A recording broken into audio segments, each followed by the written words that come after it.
Welcome to Better Police Reports. I'm Jean Reynolds. Today's topic is tools, the right tool for the right job. We're going to be talking about sentence patterns and word choice. First, I'd like to show you some tools that my husband and I enjoy using around our home. We really like these heavy-duty pliers and this extra long screwdriver. These are powerful tools and they're useful for tough jobs.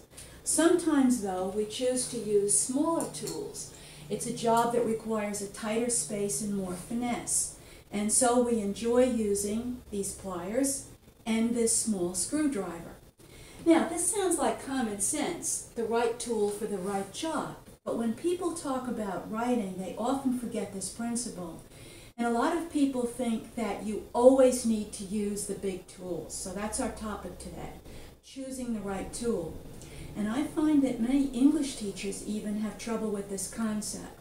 Let me give you an example from my own experience. You know that I've been an English teacher for many years. Sometimes I would go into the faculty lounge and a friend of mine was grading a set of student papers and looking kind of disappointed. And she'd say, the sentences are ordinary, the word choice is ordinary. I was really looking for more sophistication. My question always was, what was the writing task? Did you give them something to do that required the big tools you wanted, such as a research paper? Well, often they hadn't. Sometimes the topics were things like a place I enjoyed visiting or a favorite gift. Those are fine topics, but not if you're looking for students to develop the big tools. All right, now let's apply this to law enforcement.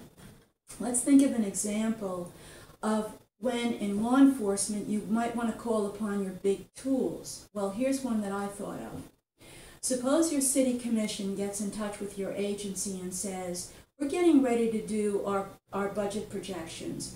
We'd like you to submit a report analyzing your needs over the next 5 years. Now that is going to require research and tremendous sophistication. You're going to be weighing priorities. You're going to be evaluating and analyzing.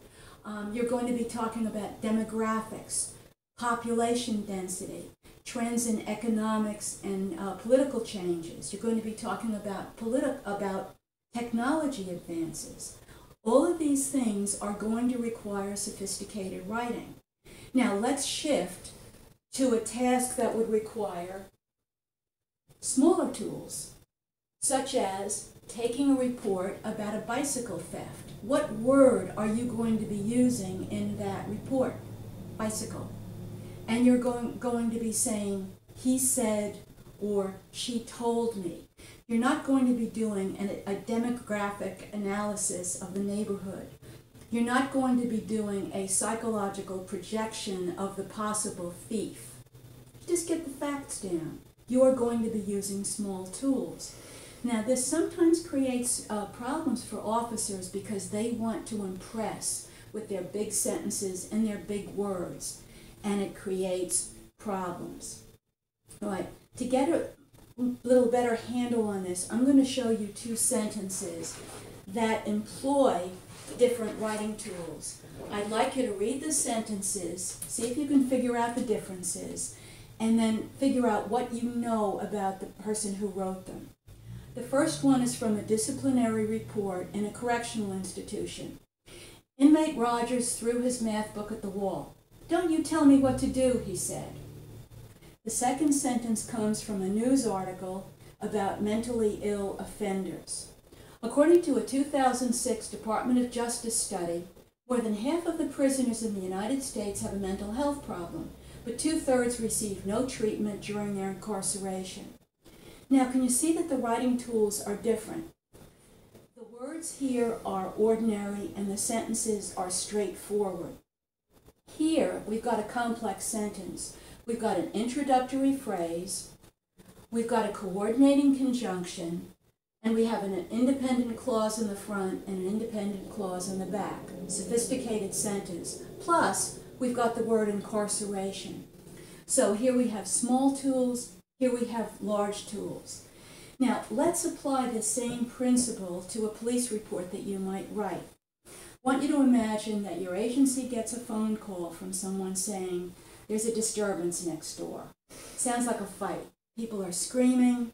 I'm hearing a lot of noise. So you go over to check and you meet with a married couple, and they're obviously kind of flustered. They're red in the face. They're not glad to see you.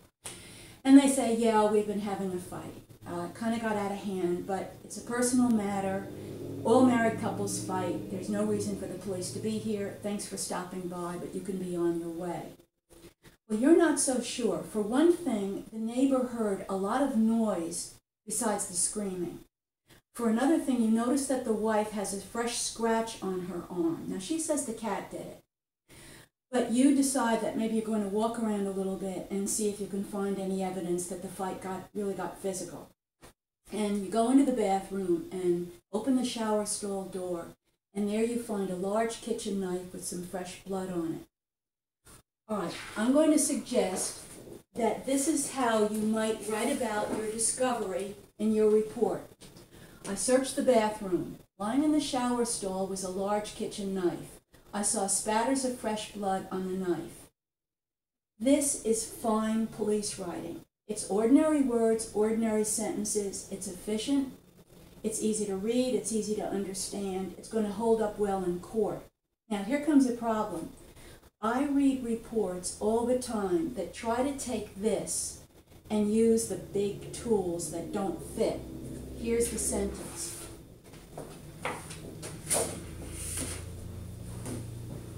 Upon observing the scratch on Mrs. Wilson's arm, I made the determination that further investigation was warranted, whereupon, all right, I'm going to spare you reading this whole thing. All these words, and I never even got to the bathroom and the knife. Wrong tools for the job. I would go so far as to say that anytime you use the word further, stop and think, because often you are getting into the big tool you don't want. I read things all the time like this. Upon further questioning, the witness told me. Well, if you have a long witness statement, of course you did further questioning. You don't need to say that. Get to what the witness told you. Let me show you a few more examples of the wrong tool that can show up in police reports. I ascertained. No, I saw, I heard. The above-mentioned suspect. The suspect, or Jones. She answered in the affirmative. She said yes, or she nodded. The neighbors returned to their respective homes. Can you see a word there that doesn't belong? It's the word respective. In fact, if I had my way, I would outlaw this word. Of course the neighbors went to their own homes. Why would they switch homes? The car was blue in color. How can a car be blue in any way except color? A car can't be depressed. So you need to think about efficiency and about adjusting your tools to the task at hand. Now, I talk to officers sometimes who are reluctant to do this. They want the big sentences for everything. If you go back to the earlier examples I gave you, did you think that one example was written by a smarter person? Well, I hope by now you figured out that they were both written by the same person, me. When I was working in the prison system, I already had a graduate degree in English. I was a published author, and I would have loved to show off what a great writer I was. But disciplinary reports and police reports don't allow that. You just got to get to the point. For those of you who are still having some doubts about this, let me set up one more scenario for you. I want you to imagine that you're coming to a workshop that I'm conducting. You get there a few minutes early, you get a seat near the front, and you're sitting there waiting for the presentation to begin and watching me get ready. I'm shuffling things, and you see me writing something, and I'm kind of frustrated, and I'm shaking my pen. And you hear me say, the fluid supply in my writing implement is exhausted. Now, does that impress you? Are you thinking, wow, this is going to be a great workshop today? I don't think so. In fact, I think you might be thinking you want to get out the door and go home. It's weird. So the right tool for the right job is important in police writing. You can learn more about unnecessary words, about sentence patterns, and many other topics related to law enforcement by visiting my website, www.yourpoliceright.com. Everything there is free and no registration is required. I also invite you to check out my book, Criminal Justice Report Writing. It's inexpensive, it's available in paperback and as an ebook, and you can see a free preview at www.amazon.com. Thanks for watching.